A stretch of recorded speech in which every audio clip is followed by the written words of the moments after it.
Kelly finds a spot in the top of the net. What's up, everyone, and welcome back to the Fast Break. We're giving this UNDERDOGS epic shaft away a little bit later in the episode. But aside from that, it is a big week, guys. Rosters were just finalized. That means coaches submitted the 22 players that they're bringing with them to Salt Lake City. And we're talking about one team, one roster in particular this episode, and that is the UNDERDOGS. You've got Mr. Clutch. Takes a whack, gets the shot away, scores! Ryan Drenner! You've got Cooch, who can barrel over some defenders, man. You've got D. Snides. Whipsnakes with the ball in overtime. Snyder buries the winner! And Connor Kelly, who's coming on the episode here in a little bit. And we're talking about a ton of talent on this roster, but this club has the most obstacles to overcome to win this thing. Now, compared to every other team in the league, this UNDERDOGS club has spent the least amount of time together. They have played 0 games together, while the other 6 clubs have a full season and playoffs under their belt. Plus, they're going to have a condensed training camp this July to game plan, get to know one another, work out any kinks before this series. Head coach Andy Copeland certainly has a lot to deal with heading forward. I mean, this UNDERDOGS squad hasn't even had a chance to forge their identity yet. But they are the only team that has a real live mascot in Chaz, so they've got the edge. But on a serious note, we're bringing in 2 top dogs who are going to be essential for this team this summer, and that is Connor Kelly, formerly of the Whipsnakes, and Noah Richard, formerly of Atlas. Both unprotected from their clubs, left out in the cold, and pissed off to win for the UNDERDOGS. Let's get things kicked off with Connor Kelly.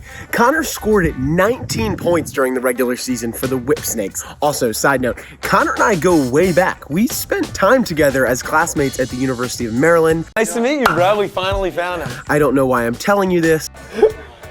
You don't care. Moving on. Connor Kelly is what we like to call a versatile midfielder. Connor's one of only 2 players in the league to have 5 or more points from dodging from X and up top. The other in that group is Ned Crotty on Chrome, so that's some pretty good company. So we're bringing on Connor to have him talk about what he learned in year 1 of the league with the Whipsnakes, what he's planning on bringing from the Whipsnakes to the UNDERDOGS, and lastly, how this stacked offense is gonna pan out here at the end of the month and into August. All you, Connor. Connor Kelly back and forth and gets it through. What's up, guys? Connor Kelly with the UNDERDOGS Lacrosse Club. Excited to be on the Fast Break. What I learned about being on the Whipsnakes, it is a culture first. It's not about the individual success. It's all about the team success and what you can do to build off that each week. Our culture piece started with so many guys being from Maryland. Honestly, they were brothers to me before the season even started. And then we had guys like Ben Reeves, Ty Warner, Ryan Drenner that came on this team and did whatever it took to win. And that was a big piece I'm gonna bring over to the Dogs this summer, is doing whatever I can do to help this team. And what I love about this team is we have so many of those team first guys and are so unselfish and looking forward to competing with them right when we get a training camp. For 18 players, every game will become a revenge game after they are selected in this expansion draft. We have a chip on our shoulder. Right from being unprotected, all these guys that got picked up were ready to prove yourself. We started a group chat right away, and everybody chimed in that they were gonna buy in this year, doing whatever it took mentally and physically to be in the best shape possible when training camp hit. And I know we're excited about that. So that chip is gonna help us throughout those 2 weeks. And it's condensed, and we're trying to find our identity. That's the biggest piece. That chemistry piece we talked about, being a part of a team and being like brothers. I know at the end of those 2 weeks, I'm gonna have 21 brothers coming out of it, but right now we're working on 21 brothers going into it. And we're on a group chat, we're on calls, we're doing everything we can to find that chemistry. We may not know what our offensive sets are gonna look like, but nor does our opponent. And I think that's gonna be an advantage to us, that nobody can scout us right off the bat. We have so many guys that can work below X, up top, in a 2-man game, big time shooters. We're so versatile in that manner, and we have a great transition. Drew Snyder, Zach Curry, or Kyle McClancy, so many guys that can push transition, get early offense, and then we could settle in and get to 6-on-6. So I'm excited about that. I know we've been watching film on each other, and there's so many guys I can't wait to play with.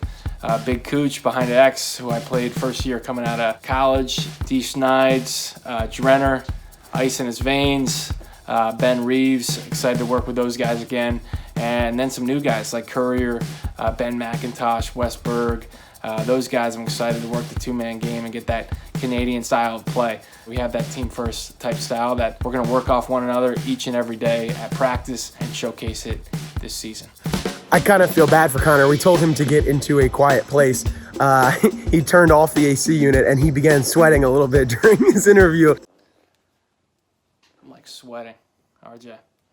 So Connor sacrificed sweating a little bit so you guys would have clear audio. That's really nice of you, Connor.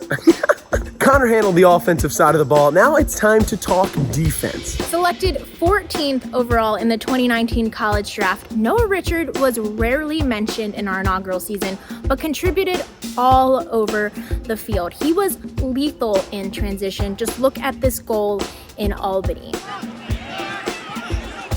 And they score! Noah Richard, his third goal of the season. And if you listened to the first episode of The Stripe with Greg Grenlian and Trevor Baptiste, which you should have, Trevor said this about Noah. Kind of an unsung hero in a lot of ways. People might not have noticed how good he was off the ground and how good he was in transition. I was like, hopefully the Water Dogs don't figure that out, but they did. Now, with a new team to mesh with, how is the Water Dogs defense getting prepared to take on the best attackmen in the world under a condensed training camp? Noah, take it away.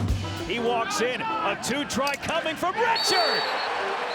The rookie Noah Richard out of Marquette with a two-ball to bring his team within one of the closing seconds of the first.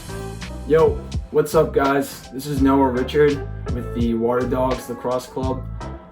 Super excited. I know my team is as well. I think it's going to be a unique challenge because not necessarily about X's and O's, but more about kind of what team can come together the fastest in a short amount of time. Coach Copeland, Coach Dawson, and Coach Cross have done an awesome job in getting some key leaders who are going to set the tone for the team early, I think. Guys like Brody Merrill, Brian Karolounis, Charlie Cipriano, Steve DiNapoli, Drew Snyder are guys who've obviously had amazing careers, but are also great leaders as well. And so they're guys I've looked up to and really excited to just kind of get to play with, be in the same locker room as. On the defensive end, we got a lot to prove. It's a unit made up of guys who were protected by our previous teams. So we're going to try and be aggressive and make plays and make a lot of stops. Brody Merrill's going to be captaining the defense, organizing everybody, making sure we're playing team burst, fundamentals, but also looking to do some transition. We got a lot of guys that can go both ways. So we're going to look to make stops, get the ball up and out, get the ball to defensive midfielders because we got a lot of really talented players who can also score and make plays on the offensive end. One matchup that I'm excited for is against the Atlas Lacrosse Club. I just know how hard those guys work and how competitive they are. They taught me so much last year about like how to be a pro and how to approach the game. So I just think it's gonna be a great matchup. Specifically, I think their D-midi core is a little suspect. Maybe one individual in particular, my brother. No, I think Jake is one of the best defensive middies in the world, if not the best. We got to play together last year, which was awesome. Experience I'll never forget, but also looking forward to lining up against him and making him pay for all those years he used to bully me in the backyard. So let's go Dogs, and I'll see you guys soon. I don't think Noah is going to be under the radar after this championship series. Get ready to see him take on a massive role for the Water Dogs this summer. Final whistle. That's where Hank the Hound Dog lives. All right, this week's final whistle. Who do you think is going to score the first ever goal for the Water Dogs and why? Will it be Mr. Clutch Ryan Drenner, Christian Cuccinello, Drew Snyder? Who's it going to be? Let us know down below. RJ, tell the people what they will win. Thanks, Lisa. The winner is going to get this Water Dogs Epic Shaft. Remember, all of these sold out in just a few hours when we released them a few weeks ago. So this is like the last one left. And it's got paw prints all over it. The detail on this thing, man. Wow. Before we go this episode, if you're a coach watching this show, we're partnering with a few clubs and organizations in particular at PL Academy heading into the championship series. So if you're interested in discounts on gold for your club or PL Academy virtual sessions, and a few other great perks, send an email right down here to this address. 18 days, people, until we descend upon Salt Lake City. Teams start getting ready for round robin play, and cars won't be interrupting my fast break shoots. I can't wait. I know you can't wait. We will talk to you guys next week.